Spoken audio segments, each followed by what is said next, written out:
morning and welcome to Rising. It never ends. We've got another great show with lots of news to digest. Jessica is here with me. Great to see you as always. It is good to be with you, Robbie. All right, let's get to it. Donald Trump tapped his one-time fierce critic, Ohio freshman Senator JD Vance, to be his VP. Vance is 39 years old. He's a Marine Corps veteran, former venture capitalist, and author. From Middleton, Ohio, Vance is a Yale Law School graduate who first rose to prominence back in 2016 with his memoir, Hillbilly Elegy, about growing up in Appalachia. He's been a senator since January 2023. Over the years, Vance has done a 180 on Trump. Vance had previously said that he was a, quote, never Trumper, and that, quote, you're an idiot if you voted for him. Plus, in a leaked Facebook message from 8 years ago, Vance said, quote, I go back and forth between thinking Trump is a cynical a-hole like Nixon, who wouldn't be that bad, or that he's America's Hitler. Meanwhile, this is how President Biden reacted to the news of Trump's VP pick.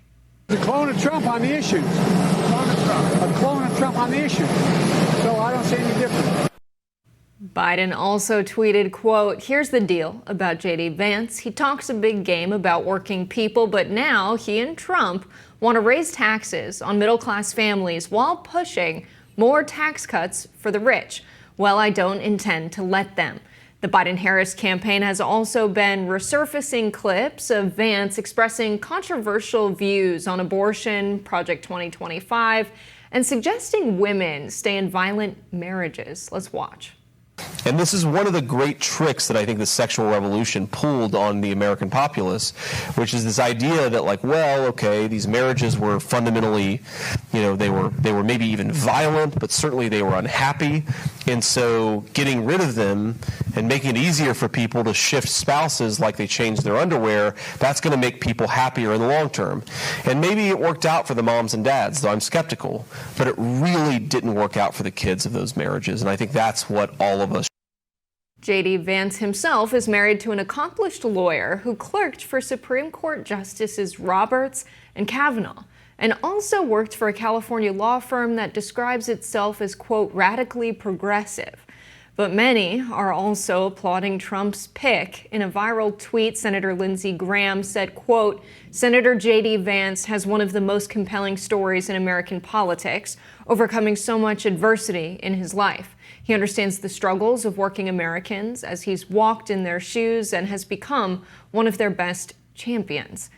And the Daily Wire's Ben Shapiro wrote, quote, as a friend put it, Vance is truly an F it, we ride pick from Trump. Demonstrates real confidence and shows that he wants a bulldog. Vance is certainly that. In terms of pure IQ and speaking ability, Vance is the best candidate Trump could pick.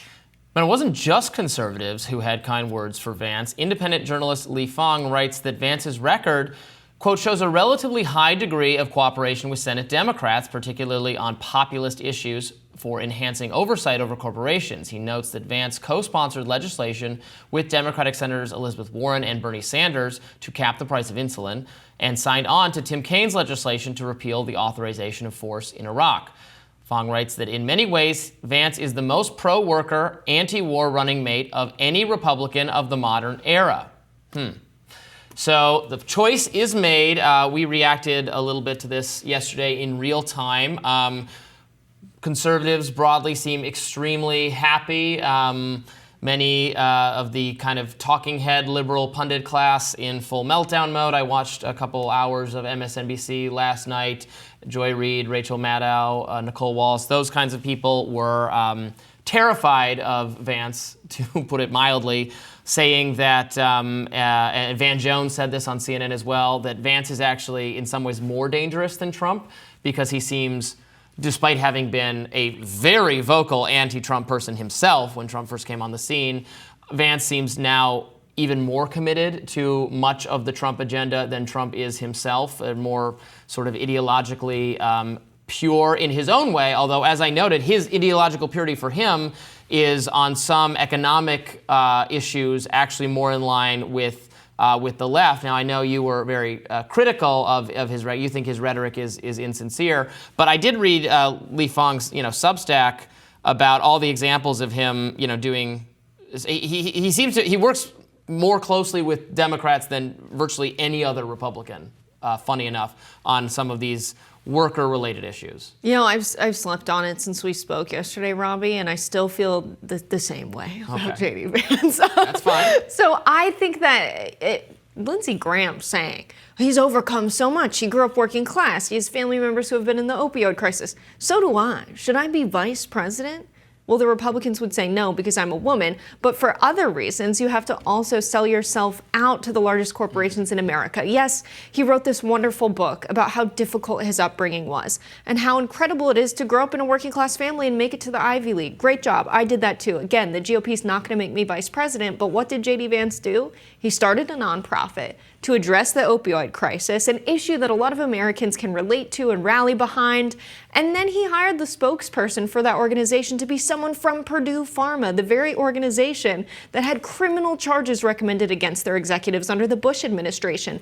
Do we think of Vance and Trump presidency? Now that we had that Supreme Court ruling overturn the sweetheart deal not to criminally prosecute them in exchange for a few $1 billion, are they going to criminally prosecute them? No, JD Vance is friends with them. So it's one thing to grow up working class and say you're a champion of the working class. Why? Because you went to Yale and then you worked for venture capital and now you make a bunch of money with big tech. I just don't like people who sell out their families. He seems to be very willing to do it for money and power, even with someone he really genuinely doesn't like. Well, I mean, okay, all political figures are scumbags willing to sell people out, and that's kind of par for the course. I don't think revering political figures is a good idea. I certainly don't revere the vast majority of political figures. And what I'm saying is that to the extent Vance has some different instincts from other Republicans or departs from conservative orthodoxy, he mostly does it in a way I don't like, because I don't agree with a lot of these sort of antitrust policies. But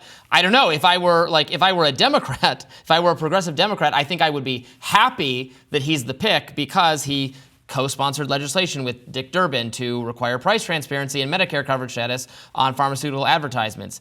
He worked with Senator Sherrod Brown to tighten inspection requirements for rails after East Palestine. He was very vocal on those issues. Again, I'm reading from Lee Fang's Substack, Lee Fang being someone who is very progressive, again, at least on these economic issues. So I find it interesting that he is being kind of smeared, you might say, by mainstream media people as like the most conservative and most right-wing choice available to Trump, based solely on his personal fealty to Trump, which is a new phenomenon. He said that he would have, unlike Mike Pence, if he'd been the vice president, he would have done what Trump wanted with respect to the election. I understand why that's concerning, why that's worrying to people. He's very socially conservative on abortion, on we're going to end marriage, no-fault divorce under Vance, maybe. Not in favor of that. He's very right-wing in that way, but that's the only thing that counts. For they're totally overlooking. There was no mention of. I mean, they could have had you on to say why.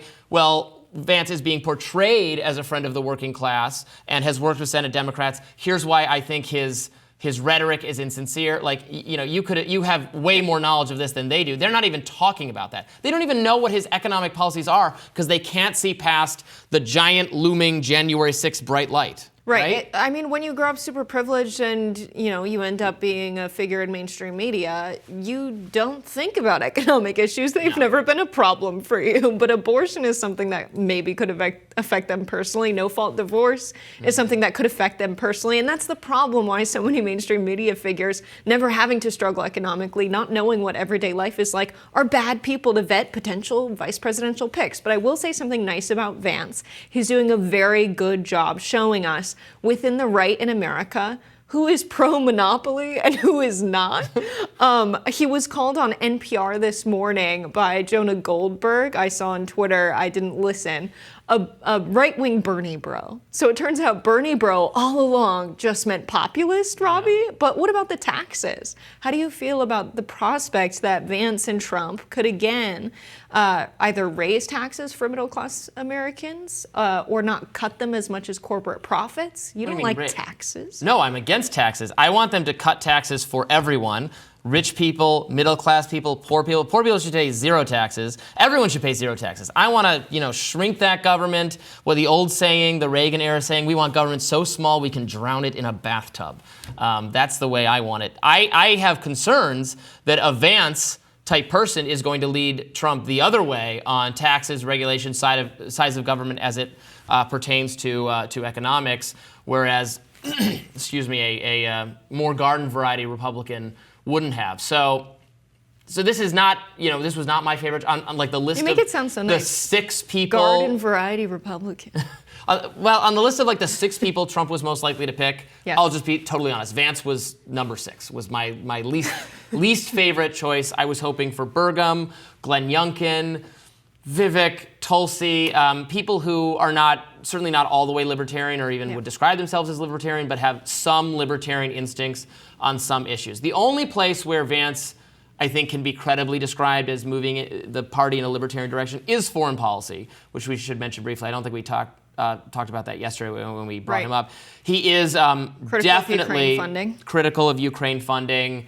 On that front, it is likely to have a non-interventionist influence on Trump and on the party, and I do think that is a good thing, obviously.